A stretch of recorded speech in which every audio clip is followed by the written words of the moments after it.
Hello, hello, hello, everybody. It's me, and I'm excited to be here. It's 7 o'clock on the dot. Hello, everybody. It's me, Shannon LaBruyere. I am live and loving it tonight. I am here on Sunday, May 31st, 2020, to help you find ways to thrive in change, the change that you wanted, that you hoped for, that you worked hard to get, and then maybe didn't turn out the way you thought, or the change you didn't want at all, and you hate. Either way, I'm here with principles that are going to help you thrive. So welcome, welcome. And if you are here with me, hold on a second, if you're here with me, Teddy, hush. The dog wants in. If I let him in, he's just going to want out, right? Teddy, go, lay down. Welcome, welcome as you guys jump on. I just want to tell you thank you for coming together on a Sunday evening in the midst of still a pandemic, in the midst of chaos and confusion, transitions, all of that stuff that could prevent you from joining together with some good tools and principles, and yet you're here. You push through, you persevere, you show up. I'm glad you're here. And if you would be so kind as to drop in the comments a hello, tell me where you're from, hit an emoji, something to let me know you're there, because I can't hear you talking. You can only hear me. So, I see somebody's thriving. Paul, I'm glad to hear it. Carol, hello. So while you guys are jumping on, let me just share. I had such a great Memorial Day weekend. It was restful. It was restoring. It was much needed. It was a great time to reflect. I hope you found that to be the case as well, that it was a good time for you to reflect and connect and be grateful for the sacrifices that people have made so that we could have freedom here in America. That's something we value, right? We value our freedom, and it isn't free. So it was a wonderful Memorial Day, and I missed you guys, but I also enjoyed taking a breather and having some time off. So I'm glad we're jumping back in now. Welcome. Okay, in more news and announcements, my podcast is now on Apple iTunes, although they might call it Apple Podcasts now, but to me it's iTunes. I'm on iTunes. I have an official podcast. My face is there. Shannon LaBruyere, Thrive and Change. So I'm going to post a link to that podcast. And if you enjoy Sunday Night Live and would love to revisit it, you're going to love that podcast, because that podcast is the audio version of Sunday Night Live. So that's awesome. It's awesome for you, so that you don't have to watch the video. Oh, Giselle Ann is here from the Philippines, and she says, good morning. That's exciting. I'm glad you're here. Thank you so much. Woohoo! Giselle's always sending me all of those hearts and smiles. I love them, and the emojis. All right, so I will post a link to my podcast, and I ask you, if you enjoy Sunday Night Live, please go check out the podcast. Take a listen if you'd like to hear what the audio version sounds like. Follow it.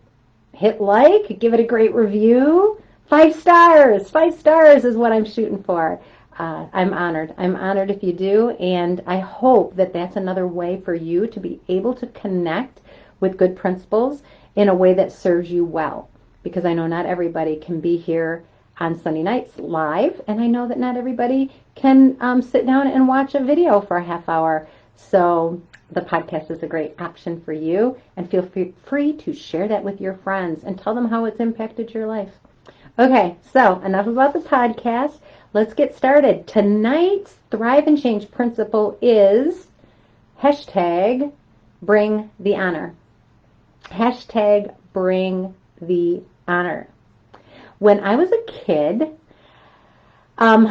whenever we got in the car to go anywhere, the only question any of us children had, and there were at one time at least 6 of us, all in the car together, 6 children, a mom and a dad, and we're heading off on who knows where.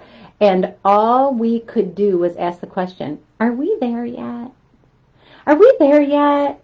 We'd be on the road for 10 minutes and somebody would say, are we there yet? And you just wanted to scream after about 5 miles because, no, we're not there yet. It's a 15-hour drive. So frustrating. But that's how we're wired as kids. Are we there yet? Hit a thumbs up if you've asked that question. Or, this is probably more likely for you to remember, if you're a parent or maybe an aunt or uncle who's heard a kid ask that question so many times that you just wanted to scream, right? Are we there yet?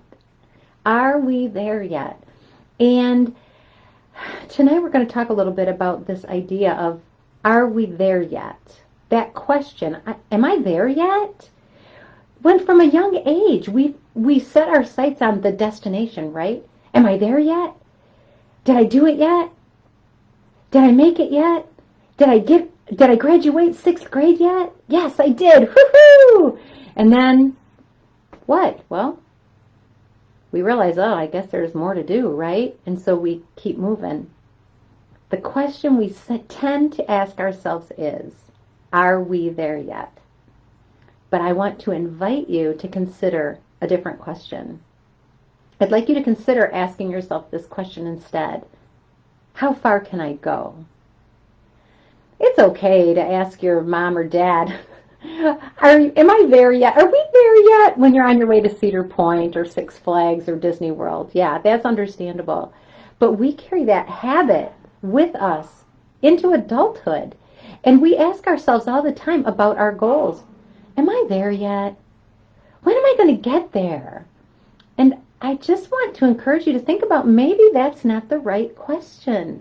What happens in your life when you, instead of saying, am I there yet, start asking yourself, how far can I go? How many have heard me say, I know those of you I can see have heard me say, comparison is the thief of joy. Comparison is the thief of joy. And sometimes just by osmosis, we start gauging our success, we start gauging our potential, we start gauging our abilities based on the person next to us. And if we're better than the person next to us, we feel pretty good about ourselves, right? I'm so much better. Yes, I'm better than she is. I got a 69 on that test and she got a 68. Right? And we can feel good about ourselves comparing our poor performance to somebody else's poorer performance. The better question is this: how far can I go? How much can I do? How good can I get? How good can I get? I always wonder, how far could I go if I quit looking to the right and the left to see how people I respect are doing? I wonder, how far could I go if instead of my effort being used to compare myself to the person next to me, I was instead focusing on that goal, and then the one after that, and then the one after that. Not, when am I going to get there so that I can say I accomplished it? I got my degree. I got the promotion. I have my 3 kids. Whatever goal you had, if you've accomplished it and you've stopped, what happens with the rest of your potential? What happens to the rest of your life?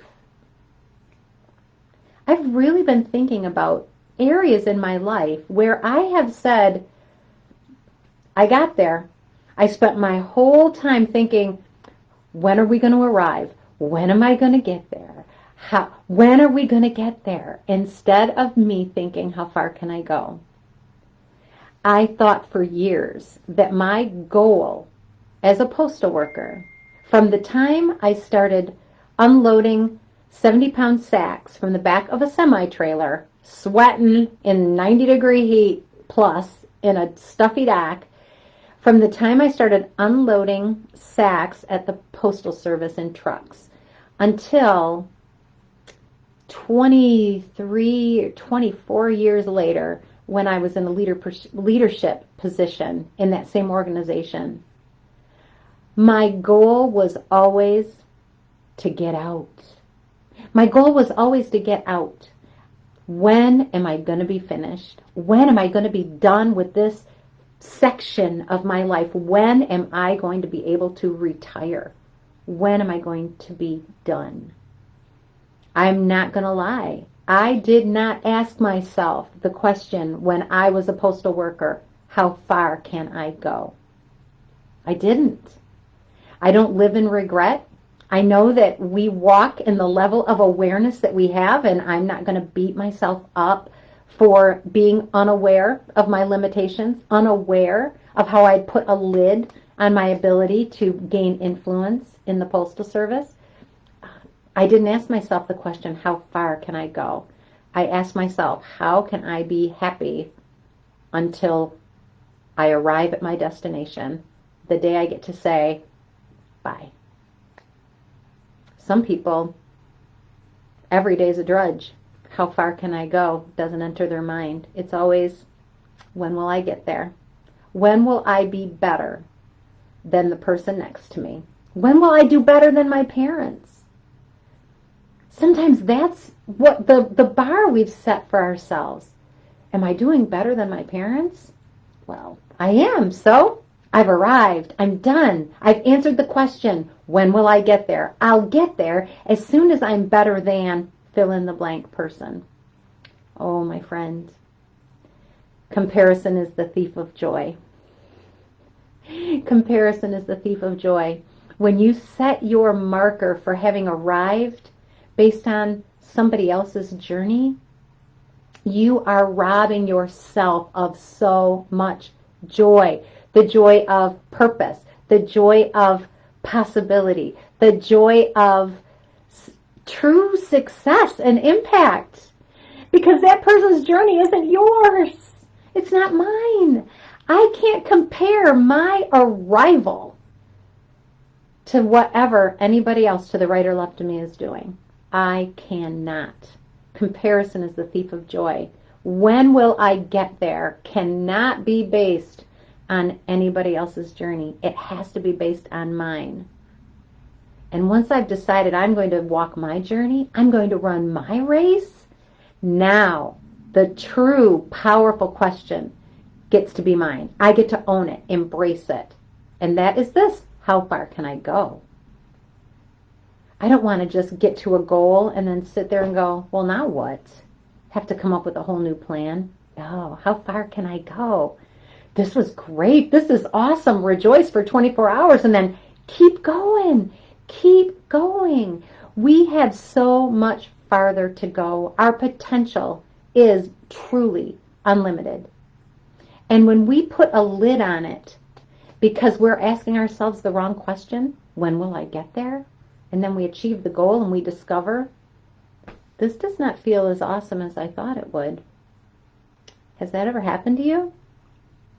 You got the degree and you just knew that that was going to be the thing that just made you feel like you'd arrived, that you really mattered, that you were smart, that you were going to be a mover and a shaker, and you're holding that certificate in your hand and you're thinking to yourself, I thought this was going to feel different.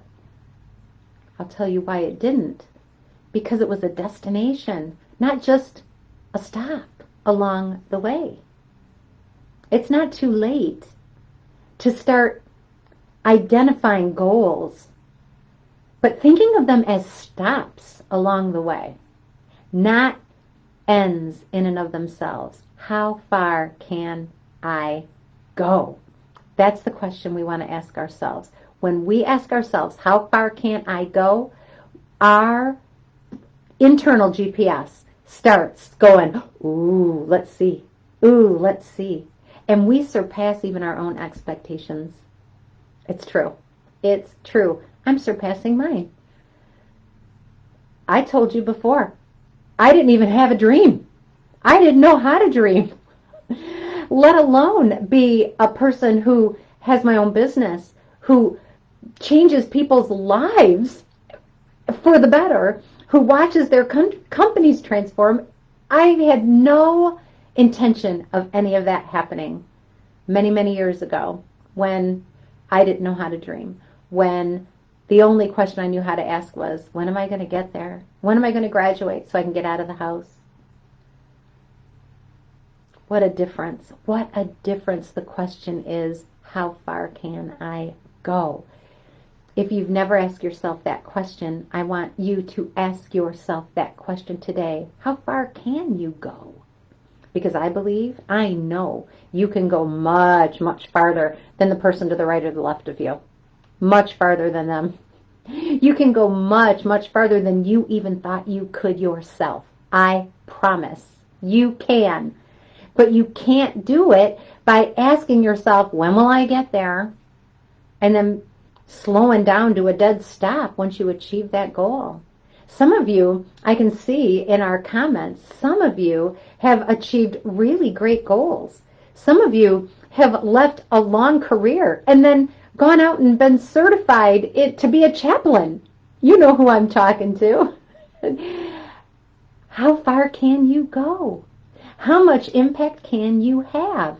You didn't look at your goal of retiring and then stop, right? You said, what can I do now? How far can I go? How much value can I add to this world? It's a beautiful, beautiful question to just ask ourselves every day, how far can I go today? How far can I go? How far can I stretch? How far can I reach? How many people can I impact? How far can I go is a transforming question. And we have to ask ourselves that question. It is not about a destination. It is about a journey. How far can I go? And so now I'm going to shift gears a little bit. Thinking about this idea of thinking I've arrived, thinking I've achieved something because I'm doing better than the people next to me, or better than my mom or my dad. Such an easy marker to use. And I want to talk about George Floyd. George Floyd was the man who was murdered by a police officer in Minneapolis. And that is a heinous, horrible, wicked crime. And I have nothing new to add about it. And so I've been thinking, what do I say? What do I say about that? It's horrible.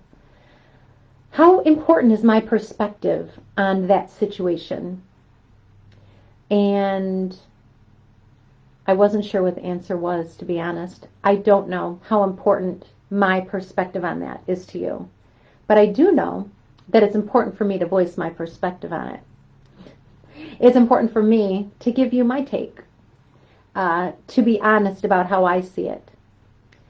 And this idea of how far can I go really plays into my thoughts about that whole situation, about that terrible murder, the riots that have ensued, the upheaval, the civic unrest.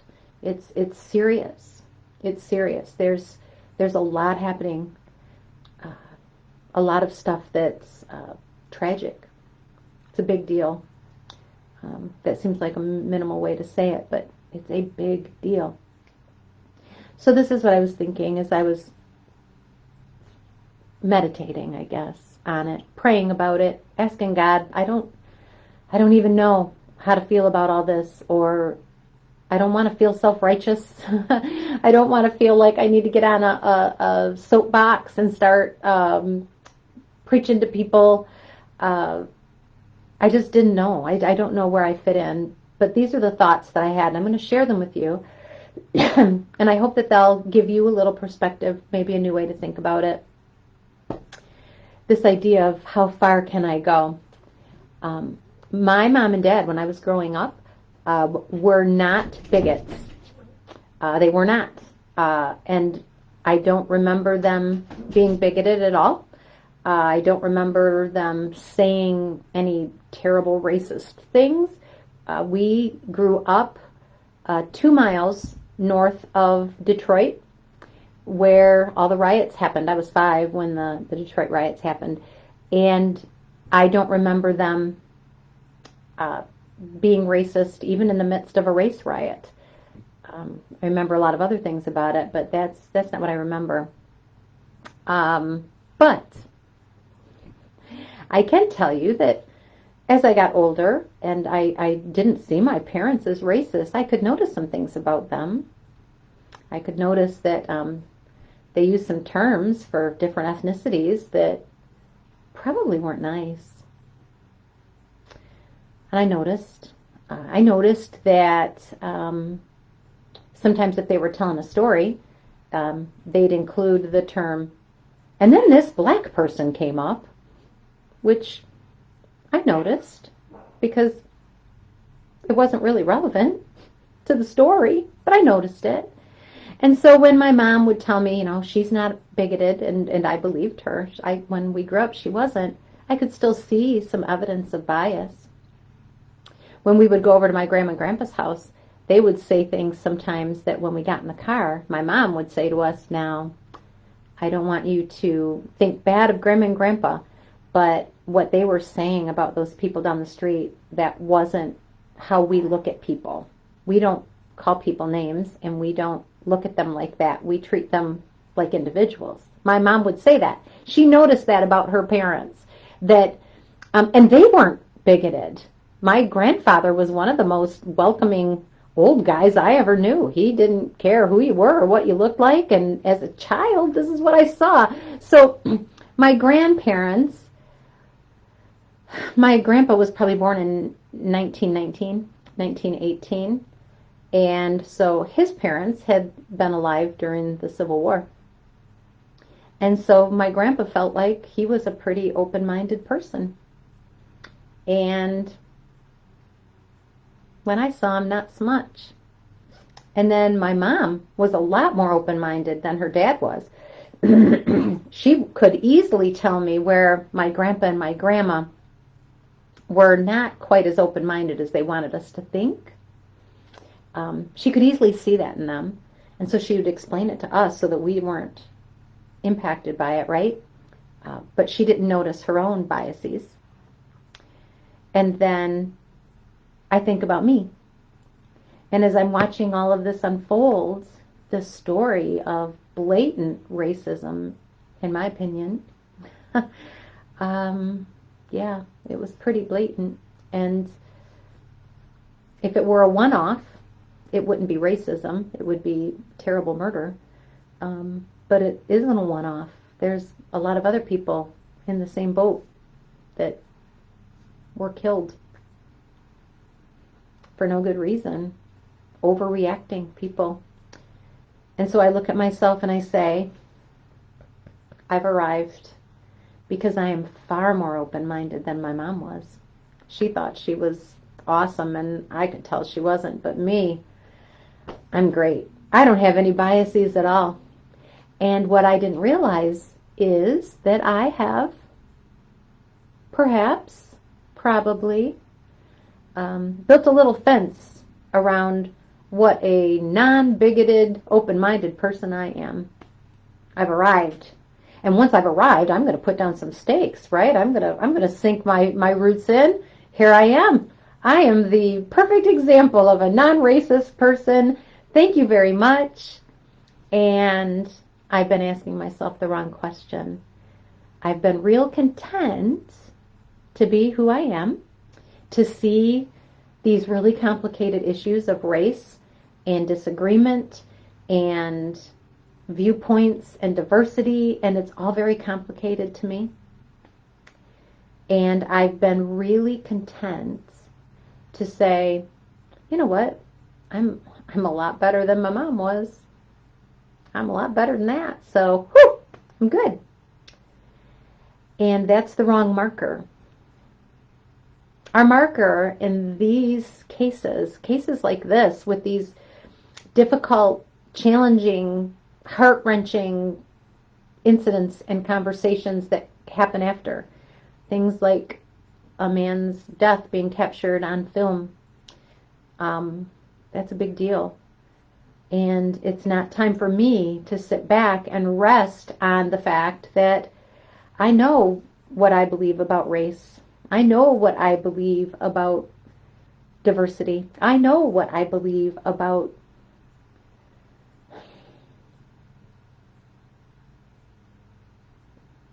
I don't even know how to say it. I know what I believe about the value of humans and what I believe about the value of individuals.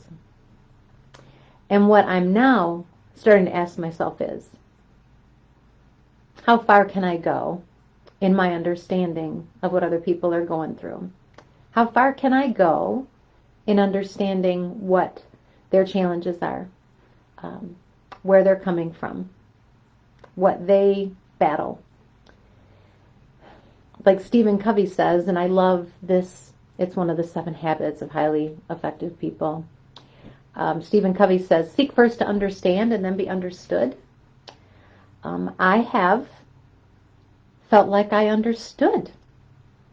And all of this new information coming in has just let me know that I don't understand.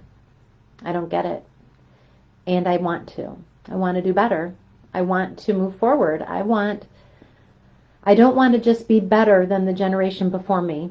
And I know that things build, you don't have change overnight. It does. It happens on a continuum often, especially cultural change. It's not an overnight process.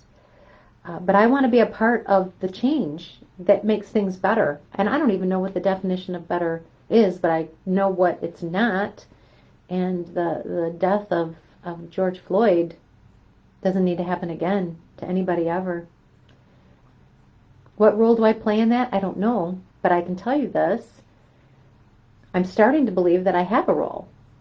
That it's not my job just to know that I've made my decision to love people equally and treat them across the board, regardless of their race or religion or sexual orientation, to treat them with love. Just knowing that that's the decision I've made is much different than allowing myself to see how far can I go in having genuine relationships with people who are not like me, who do not think like me, who don't believe the same thing I believe. And I feel like that's part of my thriving and change. That's part of me bringing the honor. Saying, all right, I'm willing to show up and have this sticky conversation about something that I don't even understand a lot of, and I'm probably going to say the wrong thing. But I'm willing to speak, and I'm willing to learn, and I'm willing to connect. So that's where I stand on the murder of George Lucas. And my tendency when things are uncomfortable to congratulate myself for doing better than the people who came before me and sit back. It's George Floyd, by the way, not George Lucas. Have I said George Lucas all the time? I might have to delete this, you guys. George Lucas does Star Wars. Will you feel my heart? George Floyd. May he rest in peace. I may say the wrong thing, but my heart knows I can't just stop here. So there you have it. How far can we go? Where have we put up the fence? Where have we said, I'm not going to go any farther. I've arrived. I've quit growing. I've quit changing. I've quit evolving. And where can we say, is there another place I can go with this? Can I get better? Can I lean in more? I am really honored that you guys joined tonight. I am so blessed, always blessed, to know that you take time out of your night to lean in and listen. I appreciate it. I ask God to bless you, to help you to grow and thrive and change.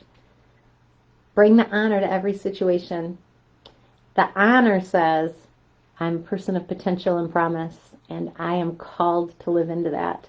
And every place I show up knowing that I'm there for a reason. God bless you all. Any questions or comments? Let's see. We've got Laura says this, the joy of now. Oh, hi. Hi, Tammy.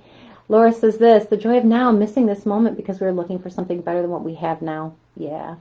Have the goals, but don't miss living in this day. I love the quote, the comparison is the thief of joy. Stop looking at others, she says. You're welcome. Jerry Holland is reminding us, Mondays, Wednesdays, and Fridays, there's Miracle Prayer. 9:45 Central on his Facebook page. You can follow him. Like I'm looking at it, trying to see what shows up when I highlight his name. Do that. Oh, and Carol says, treat with love. We can get better, Carol says. Thank you for bringing the honor. You're welcome. God bless you all. Take care. Bye.